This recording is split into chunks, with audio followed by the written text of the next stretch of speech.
The Peter Schiff Show. Well, today we got the official numbers for second quarter productivity, non-farm productivity, and the consensus was that it would increase for the first time in 3 quarters because the prior 2 quarters we saw a decline in productivity. So analysts were looking for a 0.5% increase for the second quarter. Instead, we got a decline, another decline of 0.5. So productivity actually fell by the amount that everybody expected it to rise. But more importantly, this is the first 3-quarter consecutive decline in productivity since 1979. That was like, what, the Carter years? That was stagflation, the misery index, sky-high inflation, sky-high interest rates. That was the last time that we had a 3-quarter drop in productivity. And President Obama is bragging about how great the recovery is, and Hillary Clinton wants more of this, promising more of this, vote for me. Yet we have to go back to the malaise of the Carter stagflation to find 3 consecutive drops in productivity. You know, if you look at the actual size of the decline over those 3 quarters, it's the biggest drop in productivity since 1993. And I think there was a bit of a recession going on around there as well, around the Gulf War days. If you look at the year-over-year decline that we just had, this is the biggest year-over-year decline in productivity in 3 years. Now, productivity is extremely important. You know, you hear all these politicians that are out there. They're always talking about, we want higher wages. We need higher wages. Well, you can't get higher wages without higher productivity. That is where higher wages come from. Now, a lot of politicians want to substitute government decrees. They want to mandate higher wages, like minimum wage. Like, we're going to force employers to pay this minimum wage. But all that does is raise the bar. It makes it harder for unskilled people to get a job in the first place, because now they have to force employers to pay them a wage that may be well above the productivity they can deliver to that employer. So in which case, they can't get a job, right? So this doesn't raise wages. This just raises the bar. It just shows that you have to have higher productivity in order to get a job. Now, another popular way that politicians try to mandate higher compensation is by mandating benefits. We're going to force your employer to give you health care. We're going to force him to give you mandatory sick leave or paid vacation days, or time and a half for overtime, and all kinds of benefits that companies, employers are required to provide their workers. And the idea is supposed to be, hey, I'm getting something for nothing, right? I voted for this guy, and now he delivered. He got my greedy boss to give me something extra. But that's not how it works. You see, when an employer hires somebody, they look at the overall cost of employing somebody relative to the productivity of that worker. And if I am mandated to provide certain benefits, those benefits have a cost. I mean, if they didn't have a cost, they'd be provided already. The fact that they're not being provided is because they cost something. And if you force the employer to provide benefits that have a cost, how's he going to pay for it? The worker only has so much productivity. And assuming he's already getting paid commensurate with that productivity, and now the government says, oh, you've got to provide this benefit, how is it financed? Well, wages have to go down. So what happens is the compensation changes, the mix. So now there's less cash payment and more non-cash benefits. Now, maybe the worker doesn't prefer that. Maybe the worker doesn't care about medical leave or insurance. He just wants more money. But he can't have it because the government took that decision away from him by mandating that you must receive a portion of your pay in these particular benefits, whether you want them or not. And of course, the idea that the politicians are hoping that the voters fall for is, hey, I got something for nothing. But that's government for you. They always want you to think you get something for nothing. But whenever you get something for nothing, the something that you're getting costs a lot more than you think, because the nothing is not nothing. There is a cost to that. In this case, your wages are going down so that your benefits go up. But overall, you're worse off.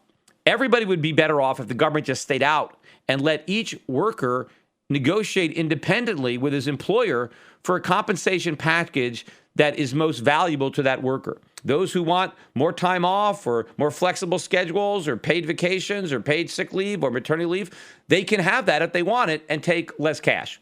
The people who don't want any of that, they can just get more cash. But productivity is really the holy grail of higher wages. I mean, think about it from this way. Let's assume that I'm going to hire somebody to dig a big ditch. Let's say all they can do is dig with their hands. How much can I pay somebody digging a hole with their hands? I mean, they're not going to dig very much, right? They're not very productive. It's going to take a long time to dig the hole if they're digging with their hands. Now introduce a shovel. Shovel is a piece of capital. Where'd that come from? There's no fairy godmother that just created the shovel, right? Somebody had to invent it. Somebody had to make it. Where'd the material come from, right? Somebody had to underconsume. There had to be some sacrifice to create this piece of capital. But now I put this piece of capital, a shovel, in the hand of the worker, and now he digs much faster. I can pay him more to dig the hole now because he's going to be more efficient. He is more productive because of the capital. The worker on his own isn't really more productive, but once I gave him a piece of capital, I raised his labor productivity. Now, what if I give this guy an excavator? And now he can dig, with his huge excavator. Now, assuming the worker knows how to operate the excavator, which does probably mean the worker now had to get some skills. He had to be trained somehow because, anybody can just grab a shovel and dig. But operate one of these big excavators, got to know what you're doing, right? But assuming that a worker is skilled and can operate that excavator, he can earn a lot more money than a guy digging with a shovel because of the increased productivity provided by that excavator. But the excavator requires even more capital to come into existence, even more savings. So if we really want higher wages for workers, we need to raise worker productivity, and that's not happening. It is falling now for 3 consecutive quarters, the first time since 1978. And we're talking about what great economy we have. The Fed is congratulating itself for what a great job it did. Obama is saying everything is great. And Hillary is saying, yeah, it's so great. Let's have 4 more years. This is a disaster. If you're a real worker, this is what you have to look at. It's productivity. And if productivity is going down, your wages are going down. And if you want wages to go up, you got to get higher productivity. And how do you get that? Less government, lower taxes, higher interest rates, so we get more savings and more investment and less of all this speculation and paper shuffling that we have in this bubble economy. But I want to talk a little bit more on this podcast about Donald Trump's economic speech yesterday. And not really the entire speech. I just want to focus on one aspect of it that's getting a lot of press, and that's the inheritance tax, the estate tax, right? After you die, the government comes in, and if you have a sufficient amount of money, they basically take half of it. And Donald Trump is promising to repeal the tax, which is a great idea. The inheritance tax is probably the single worst tax we have. And also, it will deliver the most bang for the buck if we eliminate it, because the government doesn't collect much money in the estate tax. But the estate tax itself does enormous amounts of damage to the economy. Now, what am I talking about? Because when most people talk about the estate tax, they say, oh, it's just for the rich, right? Because only 2 out of 1,000 actually pay the estate tax. And maybe that's the actual number. I'm not really sure who actually writes the check. But the damage is not just the people paying the tax. It's for everybody else. It's all the people that are affected in a negative way by the existence of the estate tax. And of course, the Democrats and the media are jumping all over Trump. Aha, you see, he's showing his true colors. He's really not a man of the people.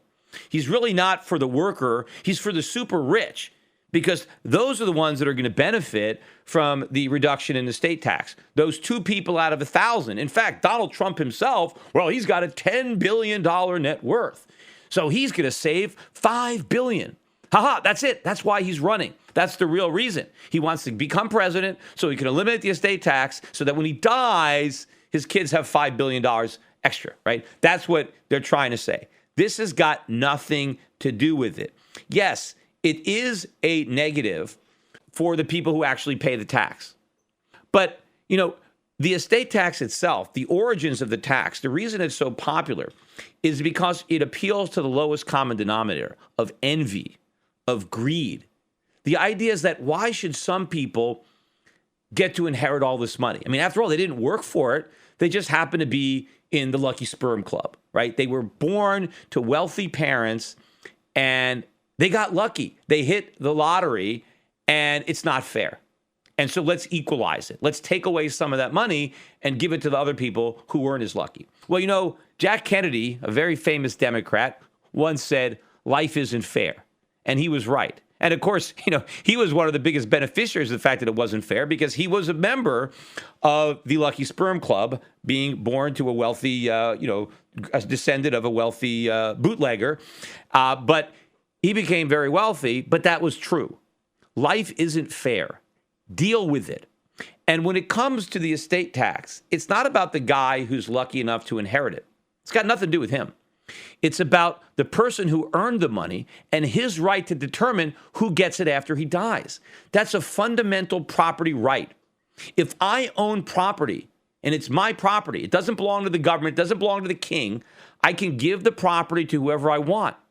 You can't have an estate tax because you're diminishing property rights. I have a right to give away my property, and if I have a right to give away my property, you can't tax it. You see, the government, in order to tax the estate, they claim it's a privilege. They say that giving away your wealth is a privilege, and they're going to levy a tax on the privilege. And the reason they do that is because if they taxed the estate directly, it would be a direct tax, and it would be unconstitutional unless it was apportioned. So what the government has said is, well, it's not a direct tax. It's an excise tax on the privilege of leaving your money to your heirs. And we're going to base that excise tax on the amount that you leave your heirs. But this is all nonsense. This is where the Supreme Court bends the Constitution or ignores the Constitution under the guise of interpreting it so they can allow an unconstitutional tax. Because it is not a privilege to leave your property to your children or your grandchildren. It is a fundamental right. If you don't own property, if you don't have a right to give your property to whoever you want, then you don't own it. So the government concocted a phony privilege to get around the apportionment clauses for a direct tax, and our Supreme Court looks the other way and rubber stamps this blatantly unconstitutional usurpation of power. But the other thing is, the people that are leaving a large estate that is large enough to be subject to this tax, obviously they paid a lot of taxes along the way. You don't accumulate a big estate unless you earn the money. We have a very high progressive income tax. So if I earned a lot of money every year, I paid income taxes on it every year. Right? Maybe I paid capital gains taxes and income taxes. And now whatever I have left is what I have left after I paid all those taxes. And now when I die, the government's going to take half again? What is the actual tax rate? When you take all the taxes you pay when you're working and then another 50%, you're talking about 70, 80% effective tax rate? That is ridiculous. That is absurd. That is reducing the average American property owner to the level of a medieval serf. So, yes, it is an outrage that the government tries to take so much money from people. But that is not the main reason to oppose the estate tax. And I wish the people who were talking about repealing it didn't fall into the liberal trap of talking about the rich people who are going to save money and how it's unfair that they get taxed again, because people don't really care about that. Because, again, they don't look at it as a tax on the guy who earned it. It's a tax on the lucky kid who did nothing and inherited it. So that kind of argument doesn't work. But also, in reality, the super rich don't even pay that big an inheritance tax because they use the tax code, they use the loopholes, they use complicated and expensive structures and trusts that involve lots of lawyers and accountants, and they devise ways around the tax. Now, of course, all of this is unproductive use of resources, trying to figure out how to structure your estate to avoid a tax and buy all sorts of fancy insurance products and different tricks. I would rather have entrepreneurs figuring out how to grow their business to leave an even bigger estate than try to figure out how to keep the tax man away, right? Because these are smart people who are productive. We don't like them wasting their time trying to figure out how to avoid an estate tax. Let's just get rid of the estate tax so that they can put their efforts to more productive purposes. And let's free up, the lawyers and the accountants to do something else that's more productive other than devise these complicated estate tax avoidance schemes. The people who are most likely to pay the estate tax are the smaller businessman. Guy owns a business, maybe he has a couple of partners, not a publicly traded company, privately held business, right? Let's say that business is worth $50 million, right? Because the estate tax kicks in, somewhere above $10 million, right? So let's say you got a $50 million business, you got a big estate tax coming. Well, if a business is worth $50 million, that doesn't mean that there's a $50 million pile of cash there and you could just peel off $20 million and give it to the IRS. No. I mean, first of all, valuations are going to be based on a number of factors, but one of them is going to be the cash flow for the business, but you discount that based on the interest rate. And the lower the interest rate is, the higher the present value of those income streams. So in today's era of 0% rates, a lot of privately held businesses, on paper anyway, are going to have these big values, right? That's number one. But number two, a lot of the assets are not liquid. Some of them are non-cash. Let's say you have goodwill. That's your reputation in the marketplace. I mean, you can't sell that really. I mean, it's not a physical, tangible asset. It's intangible, but it has value. You get taxed on it. But then you have property and equipment that you need to operate the business, right? You can't really just liquidate that. Maybe you have some inventory, but you need that. There's probably some receivables, which you don't actually have the cash. I mean, so how much cash does it actually have? Probably not much. Now, maybe somebody who leaves a $50 million business to his kids, maybe he also leaves $10 million. Maybe he's got that. But that's still not enough to pay the tax on this $50 million asset that's now being handed down. So what happens? They've got to sell the business to raise the money, to pay the tax. And of course, now when you're forced to sell the business right away to pay a big tax bill, you probably won't even get the $50 million valuation because it's kind of a distressed sale. Maybe the market's not right. Maybe there's not that many buyers around, right? Maybe you can't get top dollar. And who is the most likely buyer for a business where the principal owner just died, right? Who's most likely to buy it? Who's probably going to give the heirs the most amount of money? A larger competitor, right? He's going to outbid anybody else who wants to operate the business independently. Why? Well, because the larger competitor sees an opportunity to take out a competitor, right? That's good. Less competition, easier for me. Raise my prices, charge the consumer a little bit more. That's number one. But number two, you're going to have economies of scale. You're going to have synergies. You're going to be able to take a lot of the revenue from that business and just add it to your revenue and get rid of a lot of the expenses, a lot of the overhead. What is usually the biggest overhead? Wages, the labor. So what happens is, a guy dies, and now because there's an estate tax, the business has to be liquidated to a larger competitor, and all of the workers get fired. Yes, the heirs still end up with a lot of money. They still get a big payday, right? They still make a bunch of money. They don't make as much money, but they still get a check, right?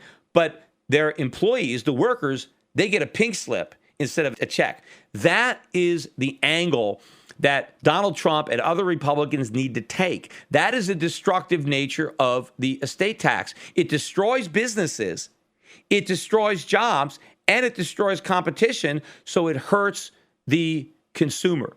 In fact, one of the biggest advocates of the estate tax is the hypocrite Warren Buffett. And why does Warren Buffett like the estate tax so much? Because he gets to buy up a lot of these businesses where the owner dies and now they can't afford to pay the estate tax. See, he's the big business that gets to gobble up the competition. He grows his market share and can charge more money, right? So that's the part of the hypocrisy of Warren Buffett. But, it gets even worse than just the fact that, okay, the business has to be sold and we lay off a lot of workers, right? Because if there was no estate tax, the heirs could just operate the business and it can continue and it can grow. And that kind of leads me to the larger picture here. A lot of people who run small businesses, family businesses, right? You start a business and you employ your kids. And then maybe you hope that your grandkids will come into the family business. And capitalism works best when people think far into the future. But the problem with human beings is we don't live very long, right? I mean, yeah, maybe some of us can make it to 100, but not that many. A lot of us make it into our 80s. But a lot of the guys that do a lot of hard work and run businesses and have a lot of stress, I mean, they could die in their 60s or 70s, or they could die earlier, right? So we don't live very long. But we don't want entrepreneurs to limit their vision to their own lifetime. We want them to think real long term. We want them to think about making investments today that may pay off in 50 years or 100 years. They won't be there. So if I know that my business has a short life expectancy, because I can't survive. It can't survive the estate tax. So if I know that I can only operate a business during my lifetime, and then I just got to start it up and sell it out, that really limits what I can do and how far forward I can think. But also, you want to be able to bring your kids into the business, teach them what you know so that they can operate the business and they can teach their kids. And you can have these businesses in families for generations where young people grow up in the business and they learn from their parents. And, the parents bring them on board and they start them in, maybe in the mailroom or wherever they start and they work them up and they live in the business, they eat, they breathe it, they sleep it because their parents bring it home, right? I mean, who best to train their replacement than the father of his heir apparent, nurturing young people from a young age to take over. We want businesses. Why do we want to destroy a business? Why do we want to destroy the know-how and the drive? Because the more businesses there are, the more successful those businesses are, the better everybody else's standard of living is.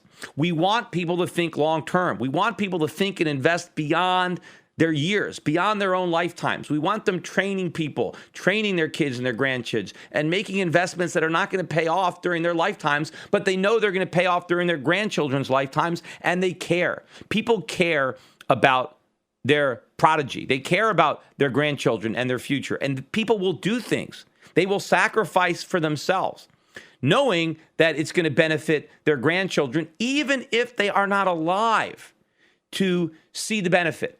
The fact that they can enjoy the fact that they know that it's there, right? They know that they've done something that's going to benefit posterity, that's going to benefit, their great-grandchildren or great-great-grandchildren. People are motivated to do that, and that is a good thing because society benefits from that, because we get better businesses that provide better products, more innovative products at lower costs, and they provide workers with more jobs at better wages.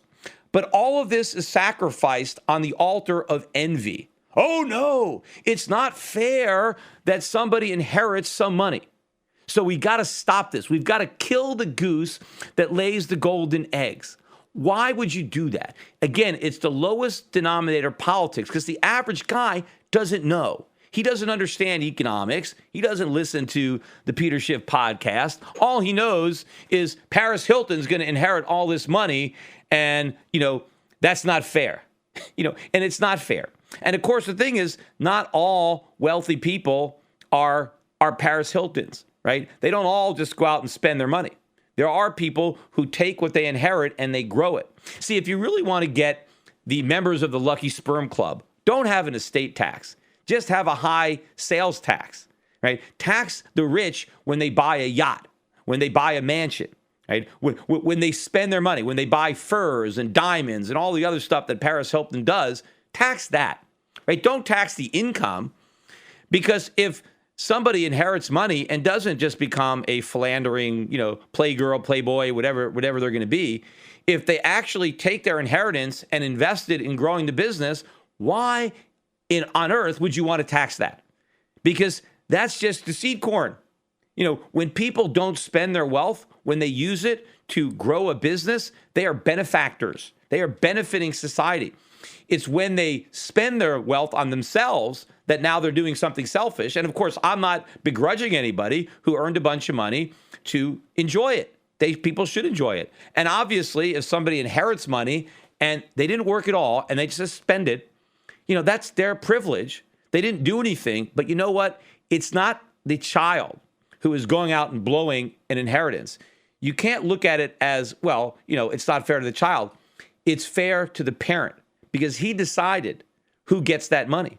And that's one of the reasons, too, that people work so hard to accumulate money, because they know that when they die, at least the people they love will benefit. So even if they can't benefit from the wealth that they haven't consumed, eventually their heirs will. And of course, if you raise your children right, which I think most hardworking entrepreneurs do, they don't leave their money to a Paris Hilton. They leave their money to far more responsible children who don't squander their wealth, right? They use it productively, just like their parent or grandparent did who produced it in the first place. But when you limit people's horizon. When people know, okay, well, I've got to run a business and I've got to liquidate it before I die and sell out to a competitor. Well, now I have no reason to train my kids or my grandkids and bring them into the business because the business isn't going to exist because the estate tax makes that impossible. So now you're more likely that when your kids inherit money and they're not necessarily in your business, they are more likely to just go out and blow it and lead a party life. And that doesn't really benefit anybody. What benefits people is when money is saved and invested, not when it's spent. Not that the people who earned it don't have a right to spend it, and not that their children and grandchildren don't have a right to spend it. But if you're going to tax the members of the Lucky Sperm Club, don't tax the inheritance, because that punishes the guy who earned the money. But more importantly, it punishes society. It punishes the employees who lose their jobs. It punishes the customers who lose a competitor in the marketplace. Just tax the money when it's spent. So if they go out and they buy an expensive product, then they pay a tax, right? That doesn't hurt the economy. That doesn't undermine economic growth. That doesn't undermine job creation. That doesn't undermine incentives for entrepreneurs to grow their businesses, to invest in their businesses. But the estate tax does all that. It is a growth killer. It is a opportunity killer. It is a job killer. And how much revenue does the government actually derive from the tax? It's minimal. In fact, I bet that wealthy people, super wealthy people, spend more money avoiding the tax than the government actually collects by the tax. So get rid of it. It costs the government almost nothing, but the benefits to society will be so strong, the government will actually come out ahead, because now you'll have more businesses paying more taxes, employing more people who are also paying more taxes. That is economic reality. And unfortunately, almost everybody lives in economic fantasy because of the politics of greed and envy. And I wish people like Donald Trump or other conservatives or libertarians would do a better job of explaining who actually pays this tax and what the real economic reasons are for repealing it. Not just lowering it. It needs to be zero. Today's financial advisors behave like pro wrestling TV commentators. They scream that the recovery is strong, debt is manageable, inflation is low, and that the Federal Reserve has everything under control.